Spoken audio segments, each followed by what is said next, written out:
아멘. 할렐루야. 함께하면 행복한 대상교회 주일 오후 예배 오신 여러분들을 진심으로 환영합니다. 성경에는 아브라함처럼 자주 등장하는 인물은 아마 없을 것 같습니다. 아브라함은 성경 여러 곳에서 상당히 중요한 인물로 소개됩니다. 특별히 구원이나 믿음에 관한 이야기를 할 때면 항상 등장하는 것 같습니다. 마태복음의 첫 장에서조차 아브라함과 다윗의 자손 예수 그리스도의 계보라 하여 아브라함이 등장합니다. 그리고 복음의 주석인 로마서에도 우리가 믿음으로 말미암아 구원을 얻었다라는 말의 의미를 설명하기 위해 아브라함을 대표적인 인물로 소개합니다. 로마서 3장에서 예수 그리스도를 믿음으로 말미암아 의롭게 되었다라는 선언을 해놓고 이 메시지가 오해되지 않게 하려고 이어지는 4장에서 아브라함의 믿음을 해석하는 내용을 덧붙입니다. 성경은 아브라함의 생애를 단지 한 개인의 신앙의 행로로 그려내지 않고 그의 생애를 통해 복음의 비밀, 구원의 신비를 설명하려 합니다. 여러분, 아브라함이라는 이름을 들으면 먼저 무슨 이야기가 떠오르십니까? 고향과 친척 아버지의 집을 떠난 사건이 떠오르십니까? 아니면 독자 이삭을 바친 사건이 떠오르십니까? 보통은 독자 이삭을 하나님께 바친 사건을 떠오르게 된다고 합니다.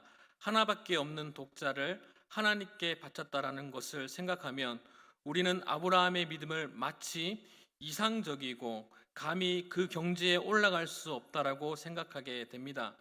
히브리서 11장 8절에 보면 믿음으로 아브라함은 부르심을 받았을 때 순종하여 장래의 유업으로 받을 땅에 나아갈새 갈 바를 알지 못하고 나아갔다라고 말씀하고 있습니다.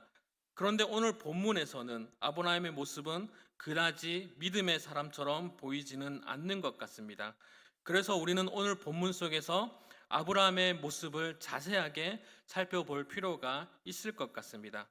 아브라함이 부르심을 받았을 때 처음부터 믿음의 사람이었는지 우리는 고민해 보아야 합니다. 아브라함이 고향과 친척 아버지의 집을 떠난 것이 믿음에서 나온 결단인지 아니면 아닌지를 성경을 보고 함께 판단할 수 있기를 소망합니다. 먼저 11장 26절에서 아브라함이 처음 등장합니다. 하나님께서 아브라함에게 나타난 장소가 어디입니까? 하란이죠. 갈대아 우르에서 출발하여 가나안을 향해 가는 중간에 있는 하란에서 하나님이 나타나셨습니다. 그렇다면 하란까지는 누가 이끌었습니까? 아브라함 혼자 나왔나요? 그렇지 않는 것 같습니다.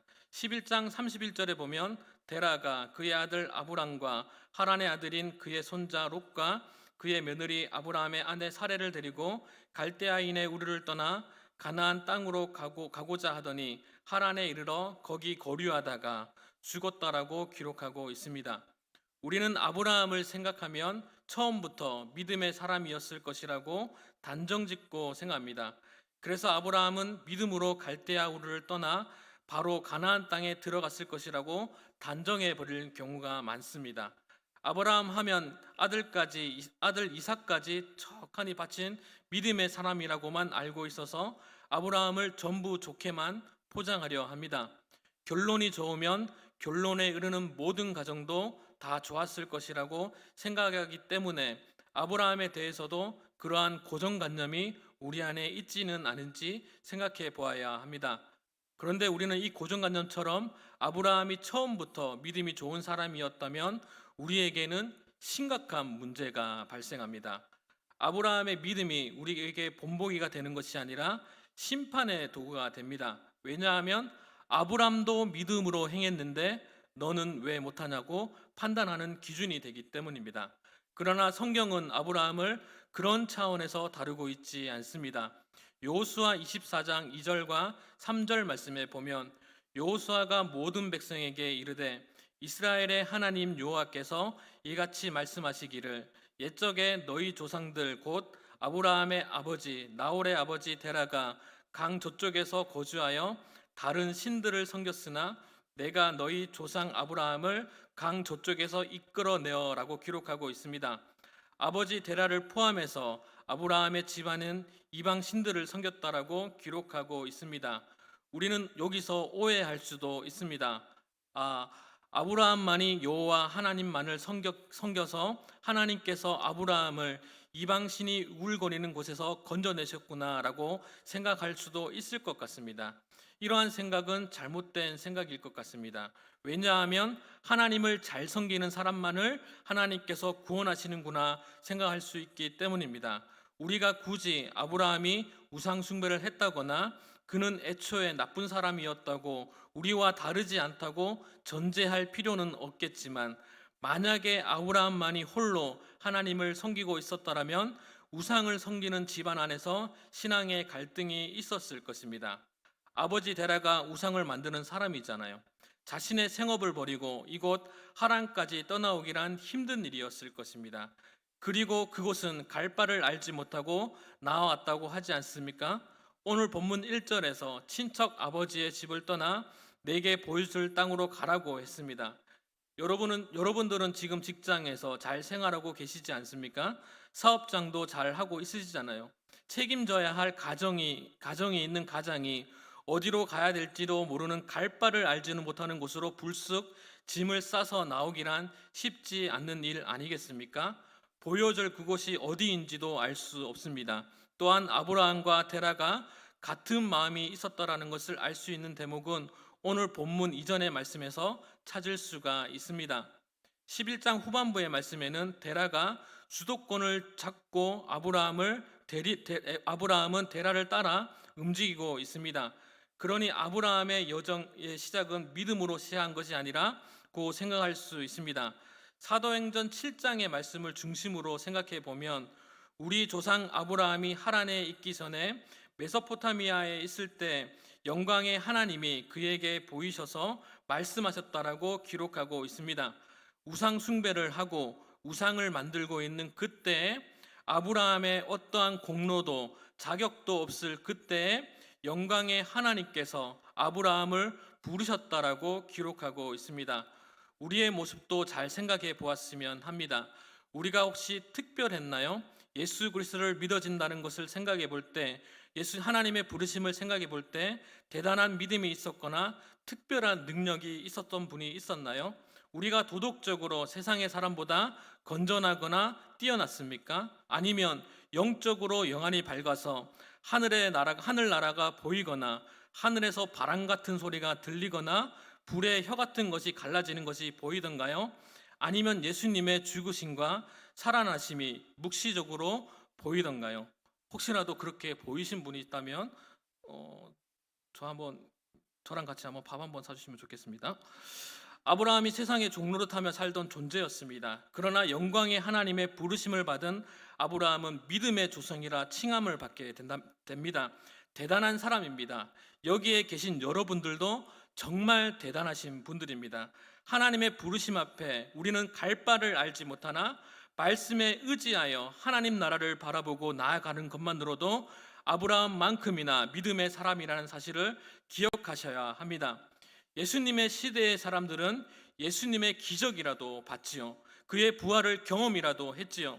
사도행전 시절의 사람들은 성령님이 임하시니 하늘에서 바람 같은 소리가 들리고 불의 혀 같은 것이 갈라지는 현상이 보이고, 갈릴리 사는 어부들, 그 무식쟁이들이 세계 각지의 언어로 방언하는 놀라운 광경을 직접 보았잖아요.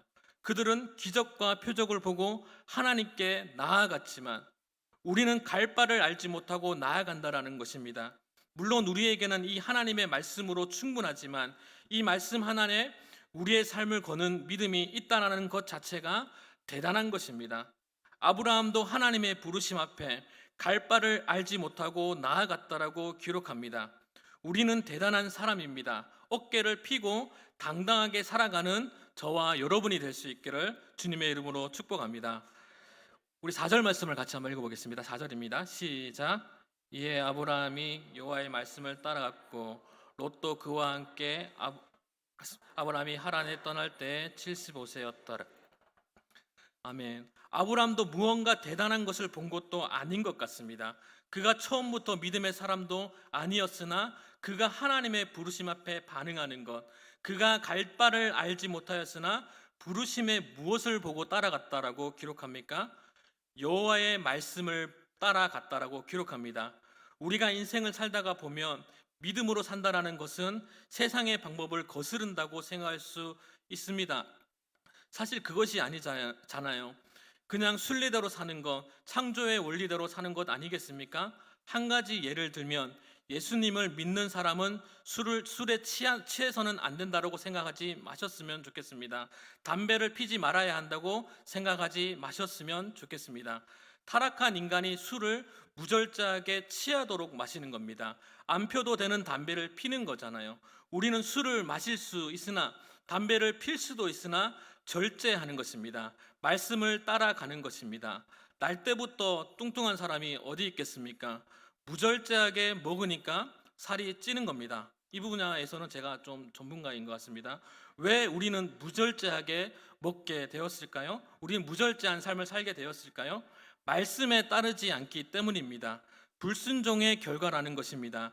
불순종의 결과로 사람들은 우상을 만들고 우상을 숭배하는 것입니다. 우리 타락한 본성은 우리를 자꾸 무절제하게 만듭니다. 로마서 1장 26절 말씀입니다. 이 때문에 하나님께서 그들을 부끄러운 욕심에 내버려 두셨으니 곧 그들의 여자들도 순리대로 쓸 것을 바꾸어 영리로 쓰며 라고 기록하고 있습니다. 물론 로마서의 말씀은 동성애에 관련된 말씀입니다. 이 말씀을 보편화해서 생각해 보면 하나님의 창조대로 살지 않고 오히려 영리대로 살아가는 이유가 그들의 부끄러운 욕심 때문이라고 기록하고 있습니다. 하나님의 말씀대로 순리대로 살지 않고 그들의 부끄러운 욕심 때문에 영리대로 살아간다는 것을 이야기하고 있는 것입니다. 그러한 그들에게, 영리대로 살아가는 그들에게 하나님께서 말씀을 주시는 겁니다. 하나님의 말씀대로 순리대로 살지 않고 우상을 만드는 영리대로 살아가는 아브라함에게 하나님께서 말씀을 주셔서 순리대로 살아가게끔 은혜를 주신 것입니다. 내 뜻, 내 고집, 내 아집대로 살아가는 우리들에게 하나님께서 이 말씀을 주셔서 우리를 부르셨습니다. 우리는 갈 바를 알 수 없으나 이 말씀에 이끌려 지금 이 순간까지 온 줄 믿습니다.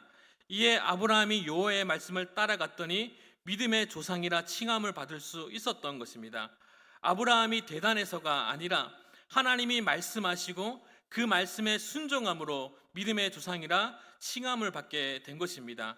아브라함은 자격이 있는 사람이 아니라 그는 오히려 우상을 만드는 하나님의 말씀과 전혀 반대로 살아가는 사람을 하나님께서 은혜를 주시니까 그에게 말씀을 주시니 무절제하면서 절제하는 삶으로 돌이키게 된 것입니다. 예수님을 믿으면 하지 말아야 할 것들이 너무 많은 것이 아니라 하지 말아야 할 것들을 하고 있다가 절제하려고 하니 우리 안에 부딪힘이 있는 것입니다. 그러나 영리대로 살아가는 세상은 우리를 이해할 수 없을까요? 자신들이 방탕하게 살아가니 오히려 우리를 공격할 것입니다. 아브라함이 과연 하란에 오기까지 우상을 만드는 일을 그만두고 갈 바를 알지 못하고 떠날 때 주위의 사람들이 저 사람 가나보다 하고 가만히 있었겠습니까? 별의별 소리를 다 했을 겁니다. 그러나 아브라함은 여호와의 말씀을 따라갔습니다. 우리의 삶은 어떠합니까? 예수님 믿으시구나. 와, 멋지다. 훌륭하세요. 존경합니다. 예수님 믿는 분을 덕분에 이 세상이 아름다워진 것 같아서 참 좋습니다. 이러한 소리만 들으십니까? 믿음으로 살아갈 때 오히려 좌절을 경험하지 않으십니까? 예수님을 믿는 다음에 가져야 할 우리의 신앙의 태도는 좌절하지 말아야 한다는 것입니다. 왜냐하면 이 구원은 우리가 성취하는 것이 아니기 때문입니다. 때로는 조금 뻔뻔해질 필요가 있습니다. 우리는 말씀을 따라 순리대로 살아가는 사람들입니다. 그러나 영리대로 살아가는 사람들에게 기죽을 필요가 없으십니다. 당당해야 합니다. 겸손하게 대하는 것과 좌절은 엄연히 다른 표현입니다. 우리가 겸손하게 그들과 대해야 하지만 그들 앞에 좌절할 필요가 없으십니다. 우리는 하나님으로부터 부름받은 하나님의 백성입니다. 하나님의 말씀을 따라가는 믿음의 사람입니다. 세상은 거꾸로 흘러갈지라도 우리는 말씀을 따라 이 땅을 살아내는 그리스도의 제자입니다. 아브라함도 하나님의 부르심을 받았더니 엄청난 믿음의 사람이 된 것은 아닌 것 같아요. 하란을 경험하면서 아브라함이 흔들리는 모습을 보게 됩니다. 우리가 오늘 본문에서 읽지는 않았지만 5절 말씀인데요. 우리 5절 말씀을 같이 한번 읽어보겠습니다. 5절입니다. 시작. 아브라함이 그의 아내 사레가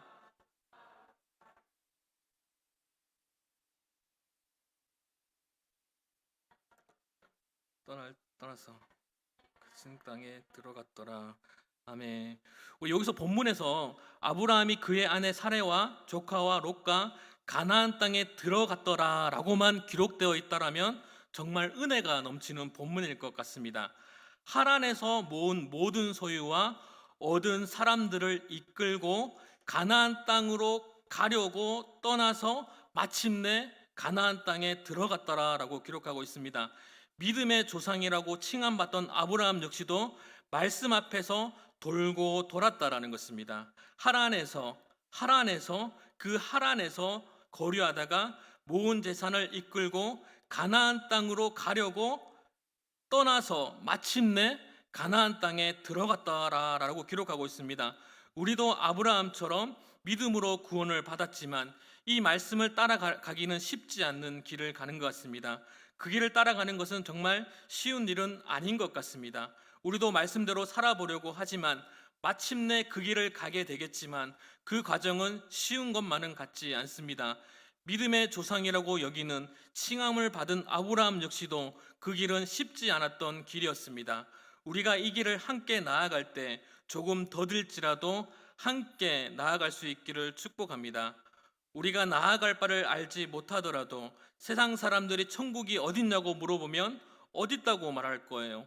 사람들이 예수님이 살아계시냐고 물어보면 예수님 보여달라고 말하면 무엇이라 대답할 수 있겠습니까? 우리는 영리로 돌아가는 세상 속에서 순리를 말할 때 세상이 우리를 이해할 수 없을 줄 모르나 나아갈 바를 알지 못하나 믿음으로 말씀에 순종하며 나아갈 때 하나님의 약속이 아브라함을 통해서 성취되었던 그 역사가 우리의 삶 가운데 이루어지게 될 줄 믿습니다. 이번 한 주도 말씀에 의지하여 우리가 비록 나아갈 바를 알 수 없으나 순리대로 합당한 삶을 살아내는 저와 여러분이 될 수 있기를 주님의 이름으로 축복합니다.